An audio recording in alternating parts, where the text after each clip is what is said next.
Push start. Yeah. Okay, you guys good? Yeah. Okay.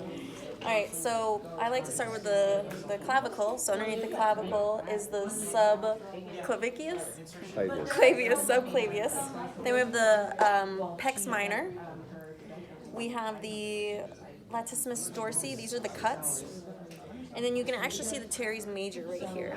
And this is the subscapularis. And then if we turn it around,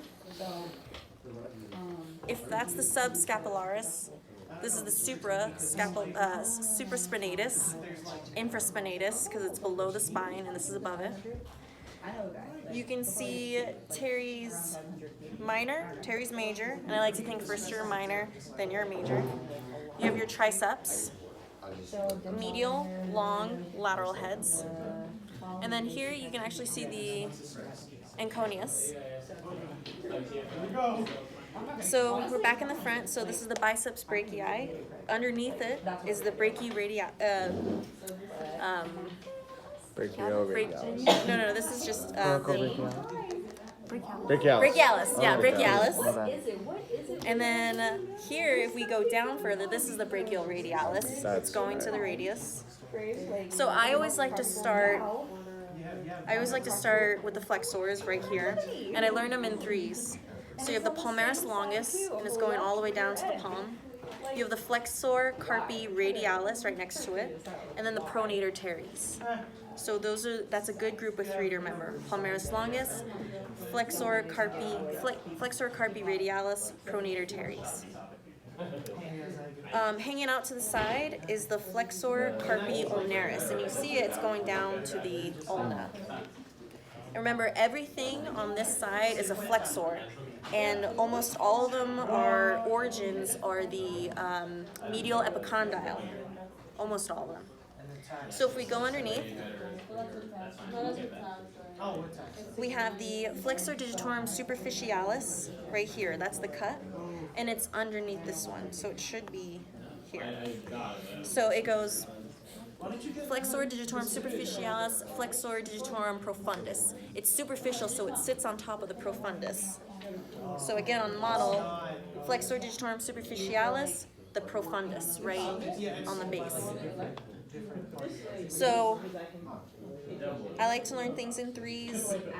Flexor digitorum superficialis, flexor digitorum profundus, flexor pollis longus. And it's on the flexor side, so I know it's a flexor. It's under the thumb, so I know it's the pollis. And it's a really long muscle. So flexor pollis longus. This little guy right here hanging out is the pronator quadratus. And you can see it even with the top layer on. It still sticks out no matter what. So now we'll move to the side. So this was the brachiradialis, and we like to learn things in threes. So we're kind of going to the extensor side. So this is the extensor carpi radialis longus, and you see how long that muscle is? Then we have the extensi carpi radialis brevis, because you have a longus, you have a brevis. Brevis means short. And they're all going to the thumb or the radius. So that's the group of three I like. My other TA. Yeah. You guys have a good day. Thank you. Bye, Dr. Dr. Johnson. And so here, there's another group of three. You have the extensor digitorum. It's kind of like the big fatty one on the back. And then in the middle, you can't really see it, but it's this extensor digiti minimi, and that does the little finger. And then it's the extensor carpi ulnaris, and it's going to the thumb. Or I'm sorry, it's going to the ulna. Thank you. So that's that group of three I like. All of the extensor, almost all of them, the origin is the lateral epicondyle of the humerus, except for the extensor carpi radialis longus. Was that? Okay. So extensor carpi radialis longus, extensor carpi radialis brevis. I like to think of it as it has a longer name. So the origin is the lateral supracondyle of the humerus. It's got a longer origin.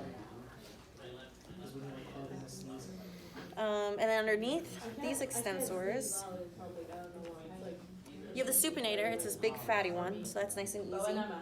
And then again, the groups of three. So we start with A. So we have the adductor pollis longus, and they're all going to the thumb. Then we have the extensor pollis brevis, the short fatty one. And then we have the extensor pollis longus. It's this long one right here. So again, that group of three: abductor pollis longus, abductor pollis brevis, abductor pollis. Adductor pollis longus, extensor pollis brevis, extensor pollis longus, and then we have this random little one, extensor indicus. I'm not sure how people say it, but extensor indicus muscle. And I think that's all of them. Good job, Chris.